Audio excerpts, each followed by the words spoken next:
Thank you for joining another video with Pop of Genius on urban politics, where we discuss politics with trending topics, faith, the Bible, science, and academics. And today's subject is about Satan in the abyss. And so yesterday I completed this video where I talked about the Federation of Alien Devils. And on the ending of that video, I talked a little bit about the Atlantis theories and how that was connected to Nephilim, Rh negative blood types, transhumanism, and even Jeffrey Epstein and Ghislaine Maxwell. And so this is a continuation of that subject. And now we're talking about water demons, the abyss, and how it's all connected. So what is the abyss? The abyssos is a Greek word that occurs 9 times and is translated as the bottomless pit 6 times. It's said abyss 2 times and pit 1 time. And you can find these in different books of the Bible, starting in Revelations. Now, this is a chapter in Revelations where it says, New International Version, he threw him into the abyss and locked and sealed it over him to keep him from deceiving the nations anymore until the 1,000 years were ended. After that, he must be free for a short time. And that is talking about Satan, the dragon, Leviathan, the fallen angel. And along with this, there is a lot of content in the Bible where the Lord uses water and the abyss, Leviathan, the dragon, as allegories and parallels the gospel to the size and the capacity of what the abyss is.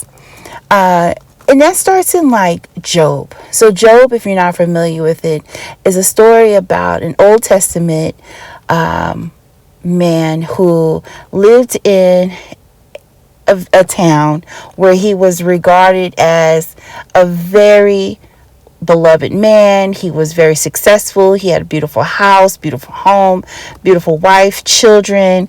He was a devout man of God. And Satan, who was the fallen angel, who still had access to be able to communicate with God the same way or similar to the same way as the angels that didn't fall. And he dared God that if I take everything away from Job, he's going to curse you. And so God had so much confidence that Job would not curse him that he allowed Satan to take him on to this challenge, just as long as he didn't touch him. And God in these scriptures, when Job gets to a certain point where he's not going to curse God, but he starts to doubt his own faith.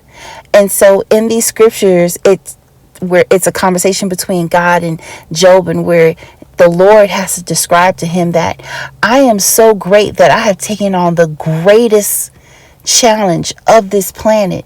And he describes it as, let's start with verse 3 in Job. Will he make any supplications unto thee? Will he speak soft words unto thee? Will he make a covenant with thee? Will thou take him for a servant forever? Will thou play with him as with a bird? And it goes on and on and on. And it talks about Leviathan, this big sea monster. But see, it's not just a monster. Okay, the water, the abyss, and the water and the monstrosity of Satan, it is the entire, it's I talked about that last week where I discussed what an egregore is. And an egregore is where there's this collective belief in this thing. And that's exactly what the abyss and Satan and the ocean and this monstrosity of the dragon that the Lord talks about repeatedly in Revelations. It's this egregore of a being that there is something in there, in that water, that is so powerful that even Jesus compares it to one of the biggest challenges The here devil on lives earth. in the ocean with all of his boys. You remember when Jesus casted out that demon and they asked to go into the swine and then they jumped into the water? The ocean is their realm, right? There's a reason why you can't talk to dolphins. It's illegal. Bro, they want you to snitch on somebody for talking to dolphins. NASA started their exploration in the ocean. And then they decided, oh, we didn't finish exploring 90% of the ocean. And let's just look up instead. NASA is the word NASA means to deceive in Hebrew. And they knew what they were doing. They decided to look up instead of down because they know they have found something down there, right? Leviathan. Leviathan is a water monster. The three-headed beast of Revelation is going to come out of the water. That Atlantis is down there. The devil is for sure in the ocean, but that's not what most people think. Most people think hell is underground, but that's not what the Bible says, or the Torah, or the Quran, or ancient Greek books at all. So all religions talk about this thing called the abyss, but do you guys know where the word abyss comes from? It comes from the Greek word abyssos, meaning the deepest, darkest parts of the ocean. Now, in both the Bible and the Quran, that's where they say the devil's actually from. So that makes us wonder why. Why did NASA get involved in the ocean in the 1960s? Why did they team up with the Navy and then sabotage the Sealab 3 project? And yes, it was real sabotage. There is tons of public reports of high-ranking military officials talking about how it was actually sabotaged. But for some reason, when you look it up on Google, nothing comes up at all. And there was one man that worked at NASA, the only man that supposedly went from outer space to the bottom of the ocean. His name was Scott Carpenter. And he was there, and he spent longer time inside the bottom of the ocean than anybody else. And then for some reason, after Sealab 3, he just disappeared. NASA is nothing more than a distraction. They want us to not look at the ocean, and they only want us to look at the sky. They want to divert our eyes in the opposite direction of where the devil, where the Dajjal, where the Antichrist actually reside.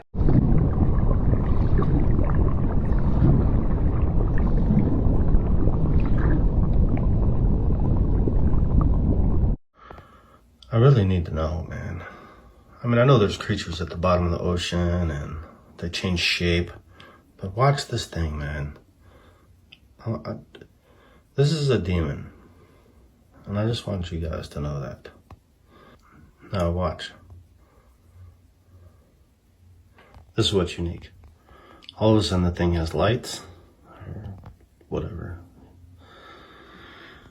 But the real unique thing here is this thing is going to disappear, and in doing so, it's going to split in two. Now, there's not a creature on this planet that just splits in two. Watch. It's going to be on the corner of the screen on the right. It's going to be a second. Okay, listen, I slowed it down. I want to show you guys this one part again. And see if I get a better view. Okay, let's switch to my TV. Just watch. Right there. Now, I know I'm not just seeing things. Let me know what you think. Been saying this. Of UAPs emerging from or submerging into our water, which could indicate a base or presence beneath the ocean's surface. I don't know about a base, but, as I mentioned, I had a different source entirely describe this pretty extraordinary footage that exists of orbs, of an orb coming out of the ocean and being met by another orb. Reminds me of this in Job where it says, dead things are formed from under the waters. The RB says it like this, behold, the giants grown under the waters. And the Young's literal translation says, the Rephaim are formed beneath the waters. The Hebrew word that's used here literally means spirit, go shade. So it interlocks spirits with giants. Here's a clue. Spirits, demons, are the disembodied spirits of the Nephilim. This is why. But it talks about they're underneath the waters. That's tied with these orbs. This is why you also see, and I've been teaching this for years as well, and people have been making videos, and it's not true, but when Jesus was going to cast out demons, A storm pops up, he rebukes the storm. That storm was not from the Father, because Jesus would never rebuke something that the Father sent. That was a demonic power that sent that storm. Jesus rebuked it and it ceased. It would have been what they believed to be Poseidon of that day. And notice when Jesus went to the other side, cast the demons out, where did the demons go? Into the pigs. Or where did the pigs go? Into the water. A creature that is described in the Bible that inhabits within the waters of the deep. And it is an enemy to God, and it is an enemy to mankind. And it's a power that is so strong that it is considered in Job, by the words of God, to being something that is described as the most extreme antichrist being on the planet. And there's something interesting about Leviathan. He's compared to being the dragon, and also the dragon to come in Revelations. And I notice how the Pope in the Vatican has a very strong affection towards the dragon. They had a celebration about 2-3 years ago where it was another country that brought in this long dragon, and they did all of these events together. But if you surround yourselves around these things, it doesn't represent God. Nowhere in the Bible does it say that a dragon represents the Almighty. It represents the church, or that it represents you as a human being partaking in worship of Jesus Christ. So that is a very strange side to all of this. But there's 4 or 5 movements that happen with water. 1 is Noah's flood. 2 is the exodus of God's people out of Egypt. 3 is Jonah. 4 is Jesus walking across the water. And 5 is Peter walking back across the water to meet him. We'll go into details about that.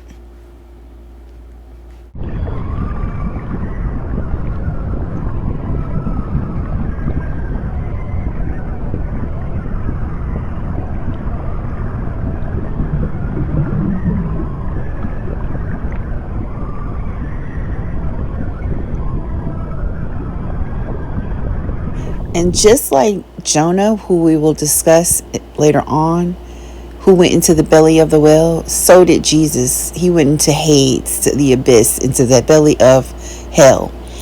And it says to confront Leviathan. Then Jesus got up and rebuked the wind and the sea. In silence he commanded, "Be still." And the winds, they did calm down, and they listened, and he was able to walk across this torrential beast. Again, the beast is something that we consider is a spiritual force. Okay, he can take physical force because he is the fallen one, but he has been able to harness the elements of this earth, which is why you see a lot of these interdimensional beings taking flight, taking orbit, a lot of them flying over large bodies of water, because they have harnessed the power of water. Remember, they've been on this planet for millions of years, and so they've been able to manipulate the elements in a way that we have not been able to.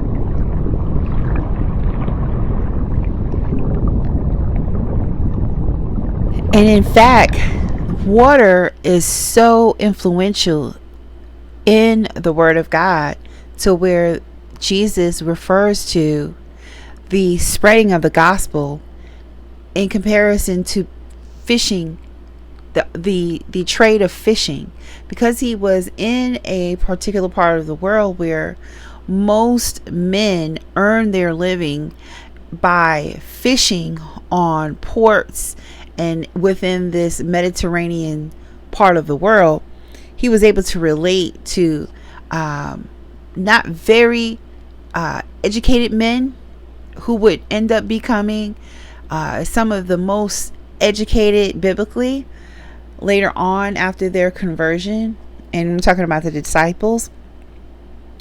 But he would use figures of speech in regards to casting your net out wide. They would understand that type of terminology, because if you're going to cast your net out wide, that means that you're planning to catch all types of fish, not just one particular fish.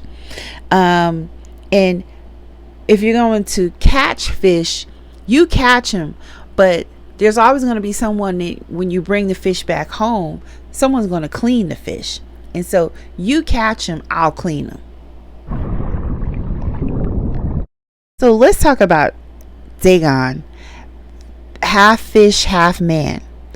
I believe that this is one of the most talked about gods in the Old Testament, outside of Molech and Baal, because he was worshipped by the Philistines. He was also worshipped by people in Nineveh. And there's an interesting story about Dagon. Listen to this. I don't know about mermaids, but I can show you a merman. My old family Bible from the 1800s. It's starting to come apart a little bit, but it's got a dictionary in the front. Look at, there's the Sphinx with his nose. But let's get to what we're looking at here. This is where it gets interesting. All right, so we're going to the section on false gods and the worship of idols in this Bible. We're going to page through a few of these pages here. Egyptians. And here we go. Half man, half fish. This is Dagon, the fish god. Marine Kingdom. He's the god of the Philistines. And also, you see his hat. Nimrod. We also have Nimrod over wow. here wearing the same fish hat. And look, there's Molech accepting child sacrifices. So yeah, there's Dagon, Nimrod wearing the fish hat. You know who else wears the fish hat? There's a better look at him. I'll show you. It looks like some Catholic bishops might wear one. And oh, the Pope, he's wearing one. So there you go. There's do a little research. He's mentioned a couple times in the Old Testament. I think in Judges and I think in Samuel. Feel free to do your own little bit of research on that. It's kind of interesting, though, that they're talking about the elite eating, mermaids, and the Pope, who wears a mermaid hat, is expiring. I really believe that history, it repeats itself. There's nothing new under the sun, just like it says in the book of Ecclesiastes in the Holy Bible. This is all rinse, cycle, and repeat. So just as it is in the old times where the Philistines worshiped a half man, half fish god, so it is today that the false god, Satan, who dwells in the abyss, in Hades, in hell, in the abyss of the earth, and who is the tempest of the sea, he is continuously trying to discredit the true God. It says it here, the supremacy of the testimony of the one true God of the Israelites over the false testimony of the idol of the Philistines was on public display, much to the embarrassment of the temple priests, who immediately went to work to put the fallen statue in an uprising position. And it goes on to say that on the next day, when they went back and returned to their Philistine temple to worship Dagon, he had toppled over. And you know what was in there? The stolen oracle called the Ark of the Covenant. The Ark of the Covenant was a representation of the one true God that was taken in battle from God's chosen Israelites and stolen and put into their false idol temple to be in like a prostrated state, bowing down in the presence of their false god, Dagon. Dagon. They toppled over, back up and onto their high altar. They came in this time, it had broken into pieces. But what was still there?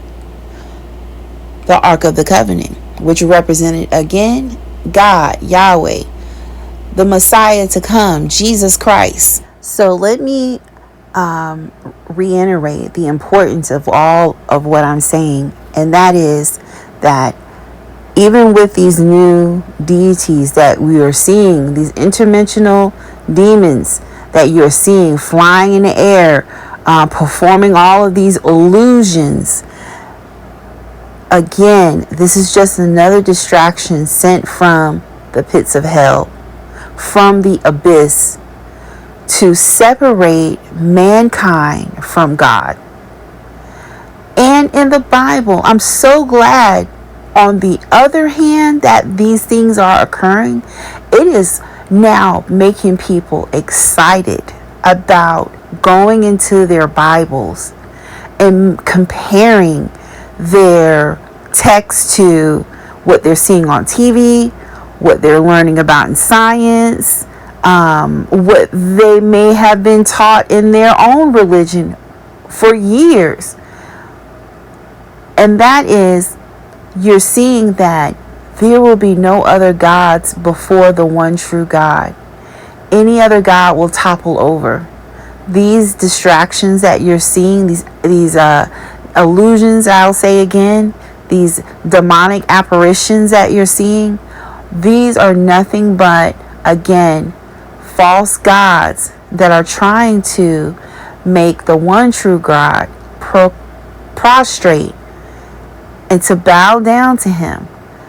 Okay, but it will not happen. Just like Jesus calmed the sea, he calmed Leviathan in the sea. He rebuked this devil on the pinnacle of the temple.